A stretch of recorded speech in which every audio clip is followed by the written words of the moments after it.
नमस्कार दोस्तों, उत्तराखंड मुक्त विश्वविद्यालय के सामुदायिक रेडियो हेलो हल्द्वानी में आपका बहुत स्वागत है।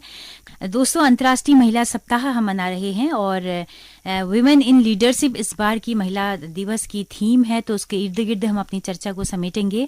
हमारे साथ स्टूडियो में इस वक्त मौजूद हैं ग्रामीण विकास विभाग में प्रशिक्षक रहे हैं। 30-35 साल उन्होंने अपनी सेवाएं दी हैं इस विभाग में, इसके प्रसार और प्रशिक्षण विभाग में। और जितने भी पंचायती राज में जितनी भी ट्रेनिंग्स होती हैं वो सब आजीवन आप देते रहे हैं। हमारे स्टूडियो में इस वक्त मौजूद हैं लीलाधर पांडे जी, जो कि हल्द्वानी शहर में रहते हैं और यहीं पर बहुत अरसे से उन्होंने ट्रेनिंग प्रोग्राम्स आयोजित किए हैं। तो आज हम उनके उन अनुभवों को जानेंगे कि जब महिलाओं को 50% आरक्षण पंचायतों में दिया गया था तो उसके बाद किस किस तरह का ट्रेनिंग शेड्यूल में बदलाव किए गए, महिलाएं जो प्रधान थी वो कितनी ट्रेनिंग में आती थी, किस किस तरह के उनके अनुभव हैं, उन अनुभवों को हम आज सुनेंगे। लीलाधर पांडे जी, आपका बहुत बहुत स्वागत है हमारे इस कार्यक्रम में। धन्यवाद सुनीता जी। तो सबसे पहले मैं ये जानना चाहूंगी कि क्या तब्दीलियां आपने देखी हैं महिलाओं को जब से पंचायतों में प्रमोट किया गया, तो किस तरह के अनुभव आपके रहे हैं? बहुत अच्छे अनुभव भी हैं, बहुत खराब अनुभव भी हैं, जो मैं आपको बताऊंगा यहाँ पर। क्योंकि वो बहुत हुआ क्या था कि बड़ा सौभाग्य है मेरा भी ये कि महिला सप्ताह में, जो अंतर्राष्ट्रीय महिला दिवस मना उसके सप्ताह में मुझे ओपन यूनिवर्सिटी ने यहाँ पर बुलवाया और इस बारे में चर्चा करने को कहा। तो महिलाओं की जब हम बात करें तो ये आज की बात नहीं है। जब हम प्राचीन काल से ही बात करें, मगर हम सतयुग की बात करें, तब भी महिलाएं प्रताड़ित थी। भले ही उनकी आरती बहुत उतारी गई या उनकी बहुत ज़्यादा हो गया। जब असुर शक्ति का हुआ तो असुर देवताओं से नहीं मारा गया, तो उन्होंने तब महिला शक्ति का आह्वान किया। तो दुर्गा रूप में उन्होंने होकर तब वो महिला को मारा, उस असुर को मारा। और असुर जब मर गया तो तब फिर जब नाम हुआ तो हमारे और देवताओं को हुआ। तो पहले से पुरुष शक्ति हावी रही है। चाहे वो रामायण की हम बात करें तो राम जी थे, बहुत बड़े वो थे, लेकिन सीता को तो अग्नि परीक्षा देनी पड़ी लास्ट में। तो ये सारी चीज़ें जो हमारे समाज में पहले से होती आई हैं। और पहले क्या कहें, पहले सती प्रथा थी। महिला का जीवन उसके पुरुष के तक ही जीवित था। अगर मैं उसका पुरुष पति मर गया तो महिला को सती होना पड़ता था। ये सन 18वीं सदी के मध्य तक ये महिला हमारे वहाँ सती प्रथा बड़ा जोर शोर से चलता था। महिला को नहीं भी मरना चाहती थी, उसको जानबूझ के घर वाले जला देते थे, उसको मार देते थे। तो राजा राम मोहन राय हुए हमारे एक बड़े रिफॉर्मर, और 1829 में एक लॉर्ड विलियम मेरिट करके एक उस समय के तत्कालीन गवर्नर थे भारत सरकार के। तो उन्होंने एक फिर ये बंगाल सती रेगुलेशन एक्ट पास किया। उन्होंने कहा कि भैया ये सती प्रथा गलत है, इसके खिलाफ कानून बने। तब से बहुत से हमारे जितने भी समाज सुधारक थे, बड़े नेता थे पुराने टाइम के, बाल गंगाधर तिलक वगैरह, सब लोगों ने इसके खिलाफ आवाज़ चला। तो धीरे धीरे हुआ। अब हम देखते हैं कि आखिर महिलाओं को क्यों दबाया जाता है, उसके पीछे क्या फिलॉसफी है। ये तो हमारा कुछ प्राचीन, मैंने आपको इतिहास बताया। बिल्कुल। तो अगर हम देखें, अगर हम श्रम विभाजन करें, गृह कार्य जैसे होता है महिला का, तो आप खुद भी जाने होंगे तो 90% काम महिला करती है और 10% काम पुरुष करता है। अगर गृह कार्य का हम वो करें, एनालिसिस करें, बिल्कुल बंटवारा करें। हाँ, बच्चों की परवरिश है, उसमें 80% महिला करती है, 20% पुरुष करता है। 20% करते हैं पुरुष? करते हैं, इसलिए करते हैं कि किसी ने स्कूल भेज दिया, किसी अपने मोटरसाइकिल में ले गए या स्कूटी ले गए, तो आज में 20 मान हो, लेकिन 20 भी कहीं कहीं महिला ही, मैं देखता हूँ बसों में महिलाएं खड़ी रहती हैं आज भी अपने बच्चों के साथ बसों में चढ़ाने के लिए। तो लेकिन मैं तब भी 20% पुरुषों को देता हूँ कि पढ़ाते भी थे कभी कभी, मैं मान सकता हूँ। और आपका जब खेती और पशुपालन है, आज अगर हम उत्तराखंड के परिप्रेक्ष्य में देखें तो 80% हमारी महिलाएं खेत में काम करती है, 20% जो है पुरुष करते हैं। महिला अगर दूध दूह के लाएगी तो पुरुष जरूर बाजार पहुंचा देगा उसमें, लेकिन 50% खर्च करके घर आ जाएगा। बिल्कुल। ये चीज हमारे जो पहले जो है, पहाड़ में तो बहुत ही हालत खराब है। और नौकरी और व्यवसाय अगर हम करें तो आज महिलाएं 20% में, पुरुष 80% में है। नौकरी महिलाओं को करने पहले तो करने नहीं दिया जाता। कोई क्वालिफाइड अगर पहले से करती है तो शादी के बाद छुड़वा दिया जाता है। और कुछ महिलाएं फिर अपने जब बच्चे हो जाते हैं तब मजबूरन उसे छोड़ना पड़ता है, क्योंकि पुरुष तो उससे कुछ काम ही नहीं करता। अगर हम इन सारे डेटाज को एनालिसिस करें ये सारे उसको करें तो हमारा महिला जो है 67.5% काम करती है, श्रम करती है। अच्छा। और पुरुष जो है 32.5% काम करता है। क्या बात है, आप बहुत सुंदर एनालिसिस निकाल के लाए हैं। 32.5% काम करते हैं। इसके बावजूद महिलाएं को कहते हैं कि अबला और क्या क्या शब्दों से दोहराया जाता है, जो कि गलत है, जबकि सबसे ज्यादा। उसका कारण क्या है कि महिला के पास अगर महिला को एक ब्लाउज का कपड़ा लेना है तो वो जो 67% काम करती है उसको पुरुष के मूड को देखना पड़ता है कि यार कब खुश हो मैं इससे एक जो है ब्लाउज का कपड़े के लिए क्या बात है। तो ये बहुत बड़ी जो बहुत ही शानदार बात आपने कही है। हाँ, तो ये सारी चीजें हमने ये जो अनुभव किया, मैं ग्रामीण विकास में काम किया तो मैंने देखा, गाँव में गया, मैंने फिर बाद में एक समिति बनाई। उसका कारण क्या था कि महिलाओं में बड़ा मतलब गाँव में हेल्थ का बहुत बड़ा था, बुखार था। तो मैंने कहा यार योग से संबंधित कोई ऐसी संस्था बनाई जाए। तो मैंने एक सूर्योदय सेवा समिति करके एक संस्था बनाई जिसका मैं अध्यक्ष हूं इस समय। आज भी हम इसमें काम कर रहे हैं जगह जगह। तो ये सारी थी जो सरकार ने भी, खैर इस बीच में हमारे जब अंग्रेजों का शासन खत्म हुआ तो भारत सरकार की जो बनी, हमारी सरकार बनी, उसने महिलाओं के उत्थान के लिए बहुत से काम किए। ऐसा नहीं कहना चाहिए नहीं किए, बहुत काम किए। उसमें जो सबसे अहम कड़ी थी 73वां संविधान संशोधन। जब राजीव गांधी हमारे प्रधानमंत्री थे उस समय 73वां संविधान संशोधन लागू किया। उसका मुख्य मतलब जो था उसमें त्रिस्तरीय पंचायत प्रणाली कराई गई। उसने कहा कि भाई जिले में जिला पंचायत, ब्लॉक स्तर पर क्षेत्र पंचायत और ग्रामीण स्तर पर ग्राम पंचायत, तो 3 स्तर के पंचायती 73वां संविधान संशोधन किया गया जिसमें त्रिस्तरीय पंचायत प्रणाली की गई। और उसमें प्रधान ग्रामीण स्तर पर ग्राम पंचायत स्तर पर ग्राम प्रधान और ग्राम वार्ड के मेंबर, इसका चयन, इसका इलेक्शन हुआ। और उसके बाद क्षेत्र पंचायत में क्षेत्र पंचायत बीडीसी मेंबर्स का इलेक्शन हुआ और जिले स्तर पर जिला पंचायत के लोगों का आरक्षण हुआ। और सबसे बड़ी बात जो 73 संविधान में कही तो इसमें महिलाओं को आरक्षण दिया गया। जहां 73 संविधान संशोधन में केंद्र ने महिलाओं को 33% आरक्षण दिया तो उत्तराखंड सरकार ने 50% आरक्षण महिलाओं को दिया। क्या बात है। मैं तो कहता हूं कि महिलाओं को 50 नहीं, ये 100% आरक्षण था। भले हम कहते हैं क्योंकि एक अगर एससी महिला है वो किसी भी सीट में कहीं भी खड़ी हो सकती है तो उसको तो 100% आरक्षण है।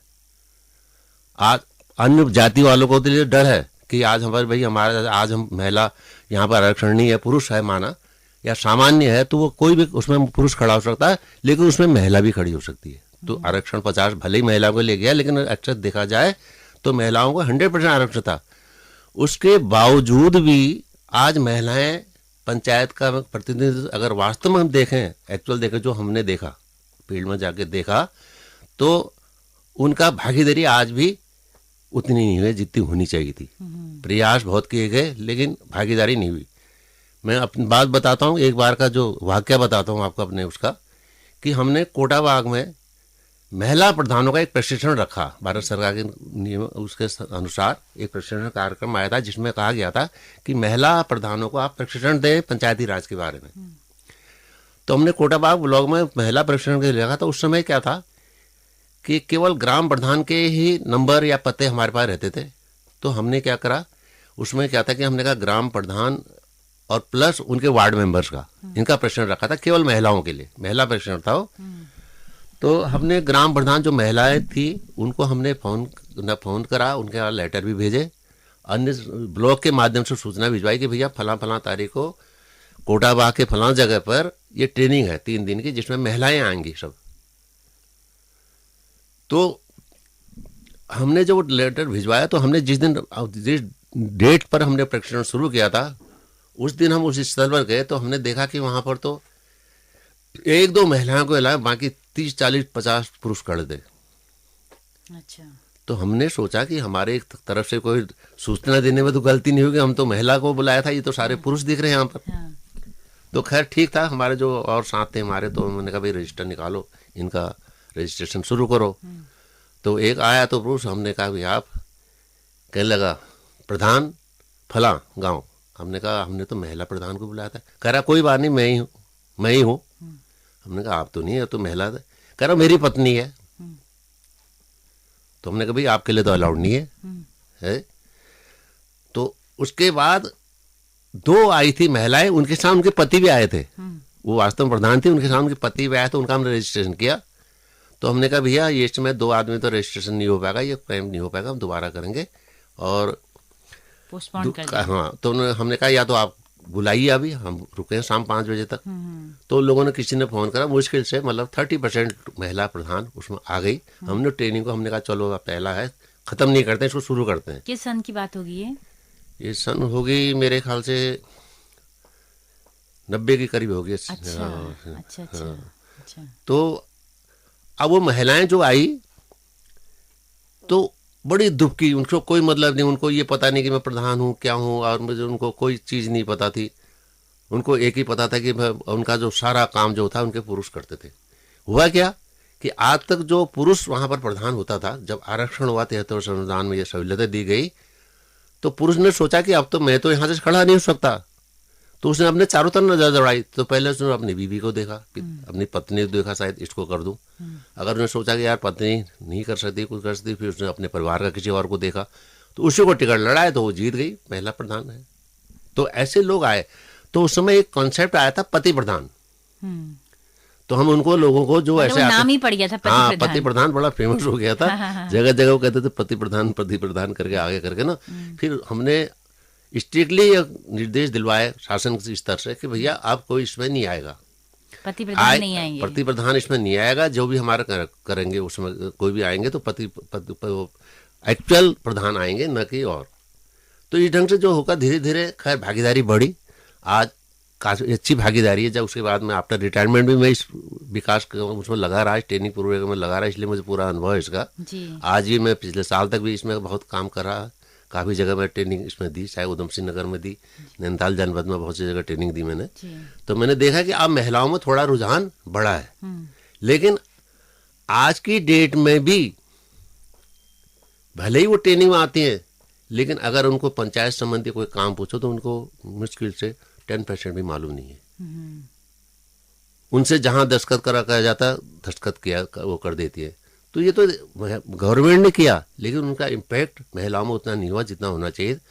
क्यों? ये एक प्रश्न चिन्ह है जिसको ढूंढा जाना है अभी भी, लेकिन महिलाओं का अभी भी है। उसके बाद ये जब 73 संविधान हुआ, उसके पहले फिर बहुत से इनके लिए वो कार्यक्रम यहाँ चलाए गए सरकार के द्वारा। एक उसका था SGSY योजना चली सन 1999 में, स्वर्ण जयंती ग्राम स्वरोजगार योजना। उसका नाम था SGSY स्वर्ण जयंती ग्राम स्वरोजगार योजना। उसमें यह था कि गांव के लोगों को अपना रोजगार करने के लिए ट्रेनिंग दी जाए, उनको अपना रोजगार खोलें, सरकार उनको मदद करे, बैंक से लोन दिलाए, करे। स्वर्ण जयंती ग्राम स्वरोजगार योजना थी, SGSY नाम था। बड़ी अच्छी योजना थी। मैं उसका बहुत कोऑर्डिनेटर भी रहा उस प्रोग्राम का। मैं उस समय उधम नगर में था, तो 2001 में, तो 99 उसमें चला था। तो उसमें क्या हुआ था कि उसमें महिला समूह बनाए गए थे महिलाओं के। उसमें 5 से 20 लोगों का एक समूह था। पर्वतीय इलाके में 5 था मिनिमम, और प्लेन्स में कम से कम 20 लोगों का था। उसे 10 कम से अधिक 20, कम से कम 10 ये था। केवल पर्वतीय इलाकों में 5 का प्रावधान था, नहीं तो 10 से 20 महिलाओं का समूह या पुरुषों का समूह बना था। उसमें पुरुष महिला समूह भी साथ हो सकते थे, उसमें महिला समूह भी अलग हो सकते थे, पुरुष समूह भी अलग हो सकते। लेकिन हुआ क्या, समूह तो बने, लेकिन उसमें फिर पुरुषों का अधिकार हो गया। अगर महिला समूह था, नाम से तो महिला समूह है, लेकिन उसमें पुरुष भी आ जाते थे, उसमें कुछ मेंबर बन जाते थे, और सारा जो समूह का जो भी जो भी हिसाब किताब था उनके पास रहता था। महिला अनभिज्ञ एक उसका खाली नोट करने के एक सेंटर, मतलब उनका एक सहायिका जैसे हो जाती थी, कुछ मतलब काम कुछ नहीं है। सारा जो उसका हिसाब किताब सर था, महिलाओं को कुछ ज्ञान ही नहीं होता। जब हम ट्रेनिंग लेते थे उनकी, पूछते थे, क्योंकि उसमें महिलाओं को आगे बढ़ाने की योजना थी। उसमें क्या थी, उनको तो एक तो उनको रोजगार की ट्रेनिंग देनी थी कि रोजगार, जैसे हम डेयरी, ज़्यादातर यहाँ पर उत्तराखंड में जो समूह बने वो डेयरी के लिए बने। उसका पहले जब समूह बनता था उसका उद्देश्य होता था कि हम क्या करेंगे आगे जाके, तो डेयरी के लिए बने। तो अच्छा, ये जो समूह जो आजकल भी बनते हैं महिलाओं के, जिसमें वो पैकेजिंग करती हैं पहाड़ी उत्पादों का, वो समूह तब जो है, हाँ अभी बताऊंगा इसके बारे में। अभी मैं पुरानी 99 की बात कर रहा हूँ। तो तब के समूह इस चीज के लिए बना करते थे। तो उसमें क्या हुआ कि लोगों ने मैं और वो जो SGSY योजना का जो पैसा था, मैं तो कहता था कि जो स्वर्ण जयंती ग्राम सभा योजना का जो समूह के लिए सरकार ने बहुत पैसा खर्च करा, अनुदान दिया।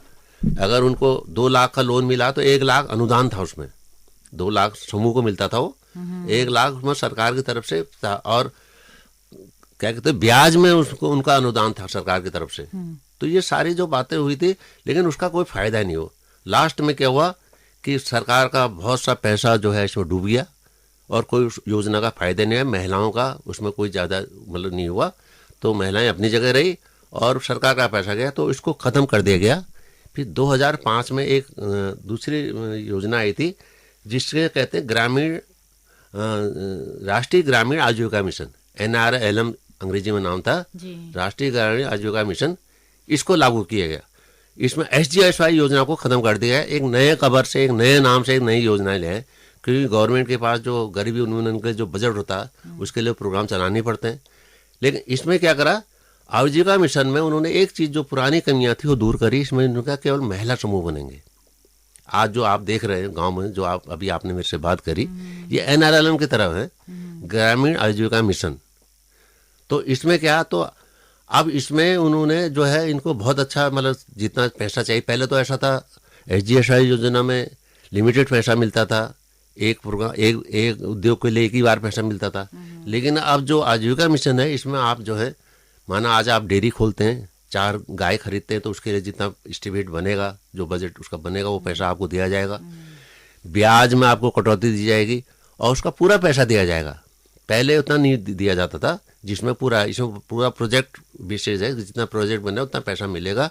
और कल को आप इनोवेशन करते हैं, अपने उसको कुछ आगे बढ़ाना चाहते हैं, माना कोई आप डेयरी का कोई नया मशीनरी खरीदना चाहते हैं, पैकिंग मशीनरी खरीदना, तो उसके लिए भी भरपूर सहायता इसमें आपको दी जाएगी गवर्नमेंट की तरफ से। अच्छा। लेकिन अभी भी मैंने NRLM की ट्रेनिंग 2-3 साल 4 साल मैंने भी इसमें देखा, मैं गया गाँव में, मैंने इस ट्रेनिंग में भी भाग लिया।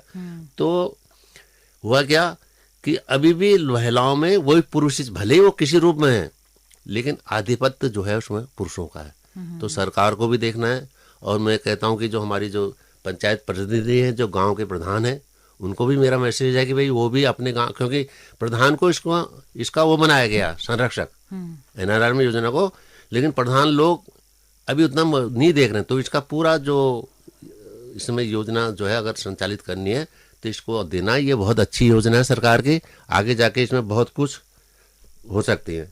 ये सारी बातें अभी जो योजनाएं ये भी चल रही, देखो हो सकता है कल को NRLM फेल हो जाए, कोई नई योजना सामने आ जाए, कुछ ना कुछ।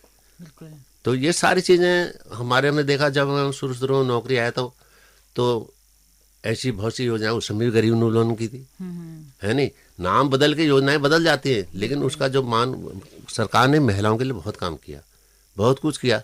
लेकिन फील्ड में आकर उसका क्या असर होता, ये बहुत ज़रूरी है इसमें, क्योंकि इनका मूल्यांकन करना, निरीक्षण करना, इनका काम जो है हमारे, अगर जब तक पंचायत प्रतिनिधि न करेंगे, क्योंकि पहले एक गांव का प्रधान होता था, प्रधान कहते थे, अब प्रधान हो गए जो इलेक्टेड मेंबर है, तो उनको भी ये देखना पड़ेगा अपने वहाँ गांव की, उसके लिए बड़ी मुश्किल। लेकिन अब काफ़ी चेतना आ गई, मैं देखता हूँ अब ज़्यादा से ज़्यादा बहुत चेतना गाँव में आ गई है, बहुत कुछ विकास कार्य हो रहे हैं। तो अभी क्या स्थिति है? अभी आपने पिछले साल भी ट्रेनिंग दी है ग्राम प्रधानों को, इस वक्त क्या सिनारियो है? कितनी महिलाएं मुखर रूप में काम कर रही हैं, खुद कितनी कोशिश कर रही हैं सीखने की? अभी मैं जहाँ तक मैं जानता हूँ, जहाँ तक मैं समझा हूँ, अभी महिलाओं में बहुत जागृति आई है, बहुत ज़्यादा है। एक बार की मुझे वाक्य पता है, ये रुद्रपुर उधम सिंह जिले का ही है। हमारे वहाँ जिला पंचायत सदस्यों का, जिला पंचायत का एक बहुत बड़ी मीटिंग थी, जो वहाँ पर जो उधम सिंह नगर की जिला पंचायत अध्यक्षा थी, वो महिला थी एक, उनके पति वहाँ पर किसी पॉलिटिकल पार्टी के थे। तो जब वह मीटिंग हुई तो हमने वहाँ पर जो उनकी जगह स्थान नियत किया, जो हमारे जो जिला पंचायत अध्यक्ष के लिए जो कुर्सी लगाई गई थी, उसमें उनके पति महोदय बैठ गए। अच्छा, जिला पंचायत अध्यक्ष पद पर? हाँ, बगल में उनके वो बैठ गए, बैठे तो साथ साथ, लेकिन फिर किसी की हिम्मत नहीं हुई कि उनसे कहें कि भैया तुम आप यहाँ से यहाँ बैठो, और बैठे। तो मैं किसी के द्वारा मैंने उनसे कहलवाया। अच्छा। कि भैया, मैंने कहा आप जरा, महिला से कराया था, उनसे जो अध्यक्षा थी, मैंने कहा भैया अध्यक्ष तो ये है ये बैठेंगे, भले वो बाद में बैठ जाए वहाँ पर। तो इस जगह अभी भी मतलब ये समझने का मतलब है कि अभी भी पुरुष जो है अपने को अभी कम नहीं समझ रहा। महिलाएं भले है, ईगो जो है, ईगो सबसे ज्यादा आगे आ रहा है, क्योंकि आरक्षण से कोई नहीं होता। निर्भया कांड हुआ इस देश में, क्या तब एक्ट नहीं थे महिला के सुरक्षा के लिए बहुत से कानून थे। फिर निर्भया कांड हुआ, आज भी हम देख रहे हैं कितने आ रहे हैं। अब उत्तराखंड में देखो आप, सबसे ज्यादा जो जंगली जानवरों का शिकार हो रही महिला हो रही है। अब आज भी देखो, क्यों? क्योंकि घास के लिए उसी को जाना है, लकड़ी के लिए उसी को जाना है, पानी के लिए उसी को जाना है। तो क्या है, सबसे ज्यादा वो सारा दुर्भाग्य ये भी है कि उनका भी वही ज्यादा इसके शिकार हो रहे हैं। तो महिलाओं को अगर करना तो महिलाओं की भागीदारी। और मैं उत्तराखंड सरकार को भी धन्यवाद देता हूँ, उन्होंने एक नया एक्ट अभी करा कि पैतृक संपत्ति में महिलाओं का भी अधिकार होगा, पैतृक संपत्ति उनका नाम होगा करके। तो अब ये कितना एग्जीक्यूट होता है ये आगे देखना है कि महिला, क्योंकि देखो कानून तो पहले भी बने, मैंने जैसे आपको अभी बताया था, ऐसी महिला पैतृक संपत्ति में महिलाओं का अधिकार है, क्या उनको भेजने का भी अधिकार होगा? ये एक प्रश्न चिन्ह है, क्योंकि पुरुष उसको ऐसा करने दे तब, भले ही नाम पर हो जाए। तो ये सारी चीज बात है, इसके लिए हमें बिल्कुल। अभी क्या स्थिति थी कि जो घर की जमीन जो होती थी पैतृक ससुराल की, उसके पति की, वो केवल पति के नाम से होती थी, या पति मर गया तो बेटे के नाम से होती थी। हाँ, अब महिला के नाम से होगी। तो अब ये कि सह खातेदार है तो पति और पत्नी दोनों के नाम से इकट्ठी होगी। केवल पैतृक संपत्ति है ना, जैसे किसी आदमी, उसके पति की संपत्ति या ससुर जी की संपत्ति, ससुर जी की संपत्ति, वो पैतृक संपत्ति हुई। जी। अगर ससुर ने खुद करा तो महिला के, वो उसने खुद खरीदा है तो वो नहीं है। जो पैतृक, जो उसको उपहार स्वरूप कहीं से मिली है, बिल्कुल उसमें उसका भी है। ये था पहले बच्चों का, इसमें था, लड़की का था, लड़के का था, लेकिन महिला का नहीं था कहीं। बेटी का तो है ही, बेटी का तो था ही पहले से। हाँ, बेटी का था, बेटे का तो खैर था ही था, तो घोषित था। हाँ। अभी ये है कि बहू का भी हो गया है। हाँ, बहू का भी हो गया। ये बहुत बड़ा, मतलब ये बड़ा फैसला है। बड़ा फैसला है। सरकार का कहना है इसमें कि उसमें उनको लोन लेने में आसानी होगी, लोन लेने में, क्योंकि लेकिन उसके अलावा आप क्या देखते हैं कि और क्या क्या इससे बदलाव आएंगे? एक इमेज तो बनेगी कि हाँ, खेती किसानी जब महिला कर रही है तो एटलीस्ट जमीन उसके नाम पे हो। हाँ, नहीं, इसका सबसे बड़ी समस्या क्या आ रही थी कि जो बहुत से सरकार ने महिलाओं के लिए बहुत से कल्याणकारी योजनाएं चलाई गाँव में। तो उसमें क्या होता था कि माना जैसे स्टे हाउस, क्या है वो, ग्रामीण होम स्टे वाला जैसे प्रोग्राम था। तो अब महिलाएं, क्योंकि पुरुष तो रहे नहीं, पुरुष अपने नौकरी में बाहर हैं, गांव में महिलाएं अकेले हैं। तो अब उन्होंने कहा जो होम स्टे वाली जो प्रोग्राम है, जिसमें बैंक भी लोन दे रहा, सरकारी मदद करी, सब कुछ कर रहा, तो बैंक जो है उन महिलाओं को लोन देने में इनकार करे, तो उनके नाम प्रॉपर्टी नहीं थी। तब ये उत्तराखंड सरकार ने सोचा होगा, कैबिनेट फैसला हो गया है ये। बिल्कुल। तो ये उत्तराखंड सरकार को भी धन्यवाद है कि इन्होंने इतना अच्छा प्रोग्राम ये चलाया।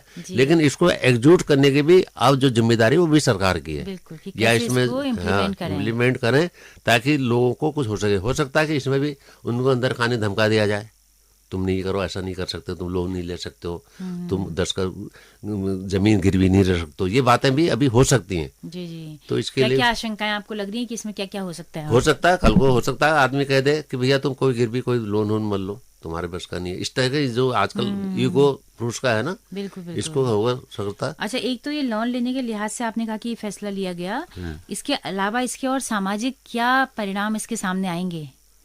आज तक महिला के नाम कोई जमीन नहीं होती थी, अगर वो विधवा हो गई, अगर उसको छोड़ दिया तो उसको अपने मायके में ही जिंदगी भर शरण लेनी पड़ती थी। तो आज अगर उसका मायके में हक है ससुराल में अब, तो क्या वो अपना हक लेगी? उसकी कुछ जिंदगी बदलेगी क्या? सामाजिक तौर पर भी जो हम देखते हैं कि सब जमीनें पति के नाम से होती थी, तो आज पत्नी का नाम भी क्या किसान बही खातों में आएगा? कोई यही तो हुआ संशोधन नया। बिल्कुल, वो तो अभी जीते जी आ जाएगा मेरे ख्याल से, जहाँ तक कैबिनेट का फैसला है कि उनका जो नाम है, अभी हो सकता है इसमें कार्रवाई भी क्या हुई अभी ज्यादा पता नहीं है, लेकिन इसमें जो है 2 नामों से हो सकता है। जैसे उसका पति का नाम है, उसमें महिला का नाम भी आएगा। दोनों का जैसे आजकल स्कूलों में भी हो रहा है कि सन ऑफ करके ना महिलाओं का भी आ रहा है, माँ का भी आ रहा है, माँ का भी आ रहा है, पिता का भी आ रहा है। हो सकता है जमीन में भी यही चीज, यही मेरे ख्याल से इसका वो है कि महिलाएं भी उसको भागीदार होंगी, उनको भी उस जमीन का मालिक माना जाएगा। बिल्कुल। अभी राशन कार्ड भी शायद महिला मुखिया के नाम से बन रहे हैं। हाँ, या राशन कार्ड तो पहले ही बन गए, सब है महिला के नाम से बन गए। कब से चल रहा है, कितने साल हो गए इसको? 4-5 साल थे, 3-4 साल से हो गए। अच्छा। अब तो एक राशन कार्ड, एक नेशन, जो मोदी जी की वहां थे, एक राष्ट्र एक राशन कार्ड, उसके लिए भी मतलब करीब नैनीताल जिले में भी बनी रहे सभी लोगों के, बिल्कुल बिल्कुल। एक अलग राशन कार्ड तो बन रहा है। अभी नैनीताल में भी एक बेटी वाला अभियान चला कि घर की जो नेम प्लेट लगेगी वो घर की सबसे छोटी बेटी के नाम से लगाई जाएगी। हाँ चलो ये खैर मानता हूँ इसको, नेम हाँ। बेटी देखो नेम प्लेट लगाने से कुछ नहीं होगा। हाँ। मैं सोचता हूँ नेम प्लेट लगा दें, कोई लगाते हैं, कुछ होते हैं लोग लगा आपको नहीं देंगे। लगता कि ये जो सब चीजें जो की जा रही हैं कि राशन कार्ड महिला के नाम से, खाते में से खातेदारी, इनसे कोई वैसा बहुत बदलाव नहीं आएगा, लेकिन एक माहौल बनेगा सामाजिक, उसमें तो बहुत माहौल बहुत बनेगा, क्यों नहीं बनेगा, क्योंकि काफी बनेगा।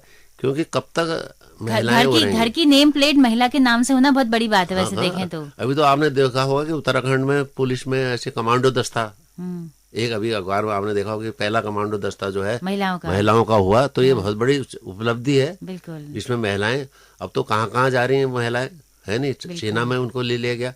अभी आपने पिछले बार देखा होगा भारत सरकार ने कहा कि सैनिक स्कूल में जो है महिलाओं को एडमिशन मिला। अभी घोड़ाखाल हमारा यहाँ का जो सैनिक स्कूल है, उसमें महिलाओं के लिए भी आरक्षण हो गया। अच्छा। हाँ, तो उसमें 5% कितना जाने कितना परसेंट है, उसमें 5 महिलाएं, ओके, या इतनी महिलाएं जो है उसमें आरक्षण उसमें हो जाएगा सब सैनिक स्कूलों में। बिल्कुल। तो ये भी बहुत बड़ी बात है। बिल्कुल। आगे जाके वो आगे उन्नति करेंगी। बिल्कुल।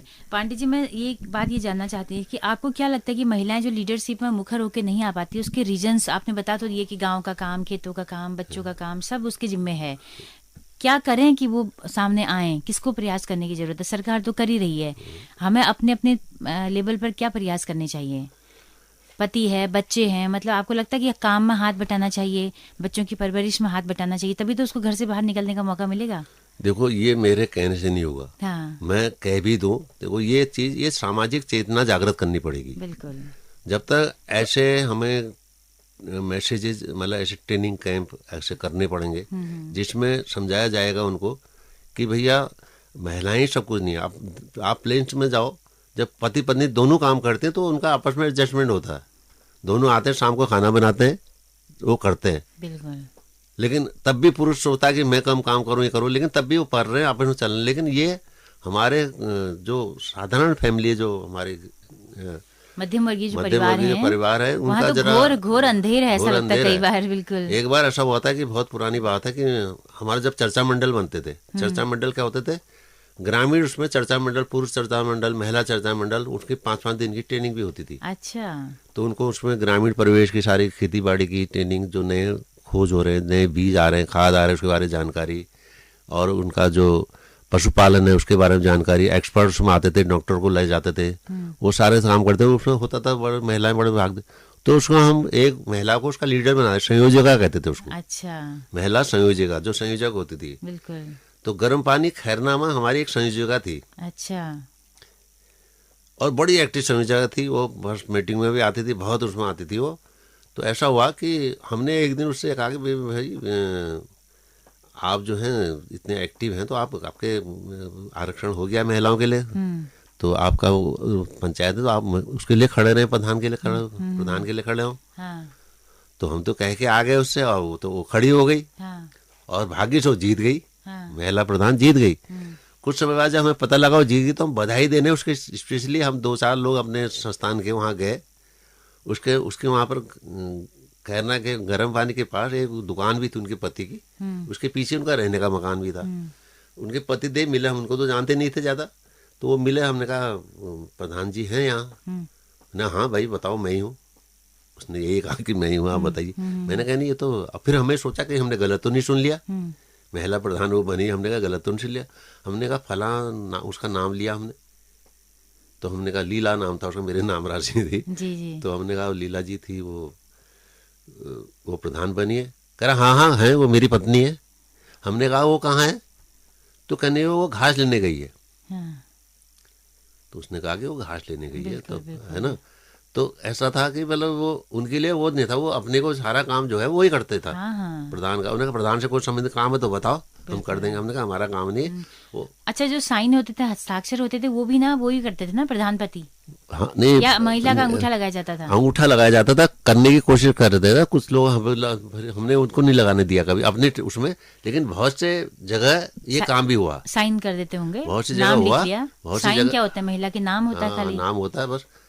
नहीं साइन नहीं, अंगूठा था अगर नहीं पढ़ते तो हमने तो फिर उसमें वो भी कराया था उस बीच में कि भैया हम जब अगले ट्रेनिंग में आएंगे तो आप अपने दस्तखत करना सीख के आएंगे। तो बहुत सी महिलाओं ने सीखा। हमने कहा कम से कम कुछ नहीं तो आप जहाँ भी जाएं तो अपना दस्तखत करना सीखें, ये अंगूठा नहीं, क्योंकि अंगूठा थंब इम्प्रेशन है तो बहुत यूनिक।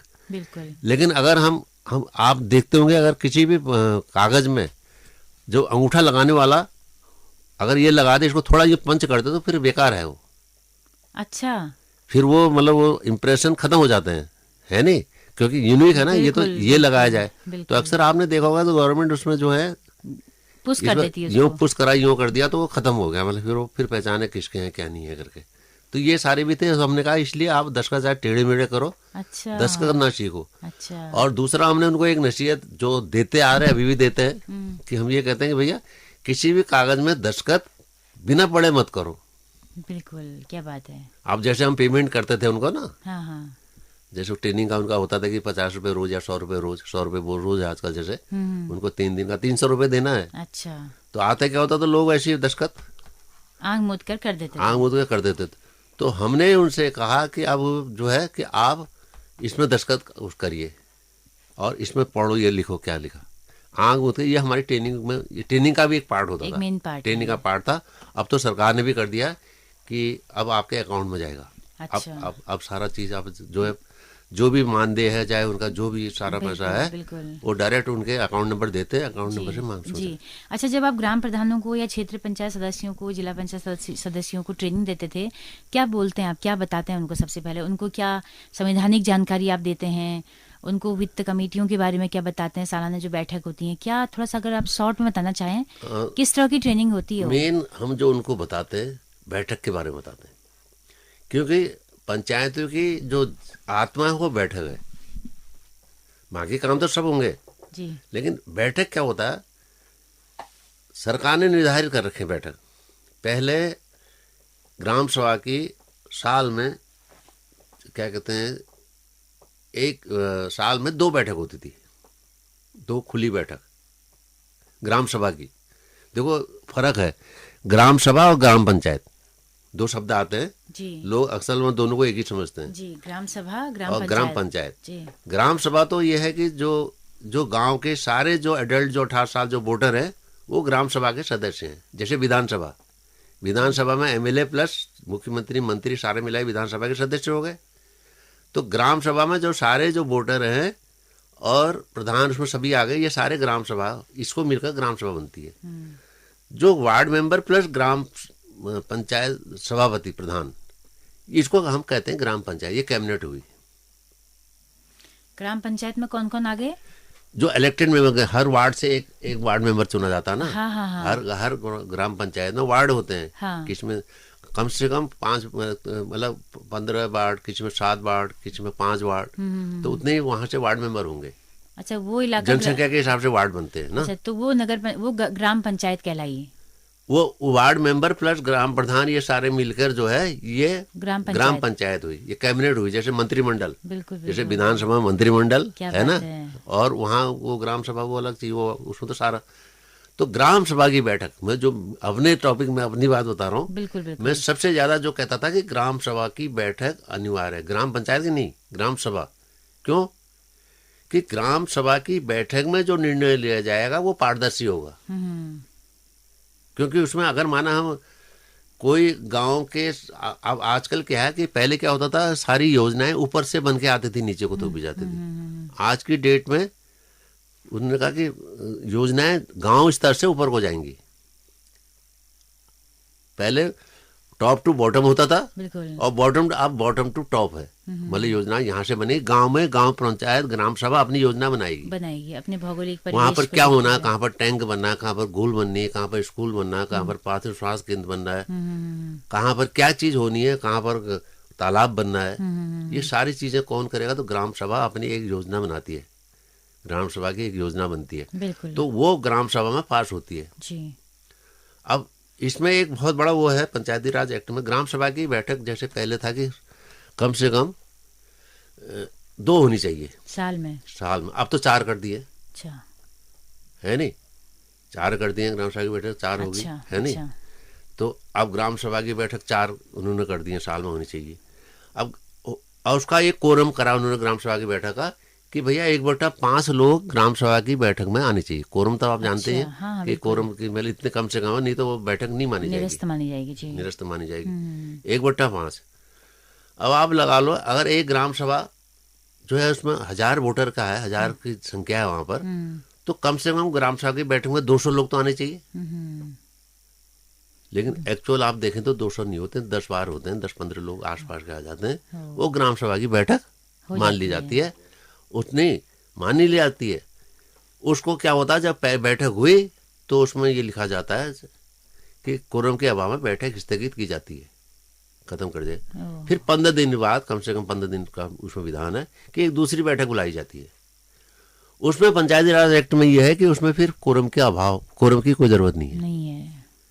तो आज ग्राम सभा की जो बैठक होती है ये नंबर 2 वाली होती है, जाली। मैं इसको जाली वो कहता हूँ। बिल्कुल। कोरम के अभाव में पहली बैठक स्थगित होती है। आप कोई भी किसी का भी किसी भी ग्राम पंचायत का आप जाके चेक कर लोगे, उसका वो रिकॉर्ड आज ग्राम सभा की बैठक का स्थगित मिलेगी। तो पहला स्थगित होती है, दूसरा जिसमें कोरम का अभाव उसमें कुछ लोग आते हैं तो उसी को पूरा माना जाता है, उसी में होता। और यही सबसे बड़ा जो कारण है आज ग्राम सभा में जो कहते हैं क्या करना चाहिए, भ्रष्टाचार का अड्डा यही है कि ग्राम सभा की बैठक में कोरम का अभाव हो रहता है। यहाँ से चीजें शुरू हो जाती हैं, यहाँ से शुरू होती है ना। अगर एक बटुआ यहाँ पर गिरा है, अगर उसमें 100 लोगों की नजर होगी तो कोई उठा नहीं सकता उसको। अगर कोई उठाएगा तो पूछेगा सबसे, भाई ये बटुआ किसका है, ईमानदार बनेगा। और अगर 5 लोगों की नजर होगी तो मिल बांट के खाने की, मिल बांट के खाने। अगर एक की बात तो मिल बांट के भी नहीं खाएगा। बिल्कुल। तो फिर दूसरा क्या होता है, ग्राम सभा की बैठक में कोरम के नहीं होने से बहुत सी हमारी योजनाएं छूट जाती है। बहुत सी योजनाएं छूट जाती है ना। अब मेरे वार्ड में क्या हो रहा है उसको क्या पता वहां के सर, जब मेरे वार्ड के लोग ही नहीं गए वहां, सरकार ने करा 5 कोरम बताया, उन्हें 5 होना चाहिए। 5 का मतलब उन्होंने ये लगाया है, ये भी बड़ा उससे बनाया गया कि एक परिवार में 5 लोग हैं तो परिवार का एक आदमी तो चले जाए, सबके सब ना चाहे तो इसलिए कोरम 1/5 हो गया। 5 वोटर है, बिल्कुल बिल्कुल, तो एक आदमी तो जाए गाँव का, एक घर का एक तो जाए। अब उसमें 4 ही घर के 5 आदमी चले गए तो कोई फर्क नहीं पड़ता है नहीं। फिर क्या होगा, वो सारी चीज, सबसे बड़ी चीज है कोरम। जिस दिन कोरम हो जाएगा पूरा, उस दिन ऑटोमेटिक सब चीज खत्म हो जाएंगी। भ्रष्टाचार ये वो, सरकार ने बहुत, भ्रष्टाचार लोग ने बहुत कुछ करा, जैसे मनरेगा एक गांव में चल रही योजना। बिल्कुल। तो महिलाओं को आपने कहा कि पहले हम बैठक की जानकारी देते हैं, उसके बाद फिर कैसे कैसे उनको ब्लॉक से कैसे कैसे काम करने हैं, वो आगे की वो जानकारियां होती होंगी। नहीं, हम तो उनको ट्रेनिंग हम देते हैं, उनको एक तो देंगे कोई नई योजना जैसे आई हो, अच्छा, उसके बारे में जानकारी देंगे। दूसरा देते हैं, अलग अलग तरह की ट्रेनिंग होती है। दूसरा हम देते हैं कि जैसे ये पंचायत की ट्रेनिंग, अच्छा, बैठक कैसे करेंगे, बैठक के एजेंडा क्या होंगे, समितियां होती है ग्राम उसमें ना 6 समितियां होती हैं। अच्छा, हर ग्राम सभा में, हर ग्राम पंचायत में 6 समितियां, की 6 समितियां, ग्राम सभा की नहीं, ग्राम पंचायत की, मतलब जो मंत्रिमंडल है, बिल्कुल बिल्कुल, उनकी 6 समितियां होती हैं। अच्छा, तो एक समिति में एक महिला जरूर होनी चाहिए, उसमें भी ले आए, कम से कम एक महिला एक समिति में हो। लेकिन आप जब माना 7 ही हैं तो 6 कम से कम 5 होने चाहिए। उसमें ये भी है कि कम से कम 5 एक समिति में 5 लोग होने चाहिए। उसमें एक महिला की होनी चाहिए, एक SC का कैंडिडेट होना चाहिए। अच्छा। ये सारी चीज उसमें नियम है पंचायत एक्ट में। अच्छा। लेकिन फिर आप 7 ही लोग हैं तो 6 कहाँ से बनेंगे, लेकिन एक महिला 4 उसमें भी हो सकती है। अच्छा, उसमें ना जो एक ही महिला कई कमेटियों में, शिक्षा समिति है, नियोजन समिति है, बहुत सी उसमें है, क्या कहते हैं उसमें, अच्छा, प्रशासनिक समिति है। बिल्कुल, बिल्कुल। ये सारी 6 समितियां इसमें हैं। बिल्कुल। तो ये समितियों का मेंबर होते हैं 6 वो जी। तो आपने बहुत सारी जानकारी दे दी है, मुझे लग रहा है महिलाओं के मुतल्लिक बहुत सारी जानकारियां दे दी हैं आपने, तमाम योजनाओं से लेकर। अभी नई बात आपने बोली कि हर कमेटी में एक महिला होना जरूरी है। हाँ। तो यहाँ तक प्रतिनिधित्व तो दिया गया है, लेकिन उसे हासिल करना भी बड़ी दूर, लेकिन उनको पता ही नहीं। अगर आप वार्ड मेंबर जो कह लेते हैं, जो वहाँ का है, उनसे पूछो आप कौन सी, हम तो जब ट्रेनिंग में जाते हैं पूछते हैं कि कौन सी समिति के आप मेंबर हैं, कौन से अध्यक्ष है, क्योंकि उसमें महिला भी अध्यक्ष होती है ना किसी समिति की। प्रधान ही होना जरूरी नहीं है, प्रधान तो केवल एक प्रशासनिक समिति का अध्यक्ष होता है। अच्छा, आम महिला उसमें होगी, आम महिला भी उसका अध्यक्ष हो सकती है समिति की ना। अच्छा, तो उनको यही पता होता है कौन सी समिति में क्या लोग, वहाँ के लोग या उनके जो सरकारी जो उनका ग्राम विकास अधिकारी संबंधित है, वो क्या करते हैं, उनके वो बना देते हैं कागजों में समिति है समिति, क्योंकि वो बनाना जरूरी है। उस बिना उसके बनाना तो ग्राम पंचायत मतलब होगा ही नहीं। समिति बनाना जरूरी है, उसकी बैठक महीने में एक दिन हुई। ग्राम पंचायत की हर महीने बैठक होनी चाहिए। जैसे ग्राम सभा की 4 है तो उसकी हर महीने एक ग्राम पंचायत। तो जैसे मैं उनको बताता हूँ शुरू में, जैसे ना जैसे एक ग्राम सभा की 4 बैठक हुई साल भर में, ग्राम पंचायत की 12 हो गई है, 12 चक्कर 16, कितना हो गया, 16 बैठकें हो गई। और 6 समितियां की हर महीने में होनी चाहिए एक बैठक। तो 6 समिति की 12 चक्कर 72 बैठक, 72 दिन ये और 16 दिन ये, कितने हो गए, 72 16 88। तो साल भर में 88 दिन लोगों ने एक जगह बैठना चाहिए। क्या बात है। लेकिन कोई नहीं बैठता। बिल्कुल 88 तो दूर 8 बार भी नहीं बैठते हैं।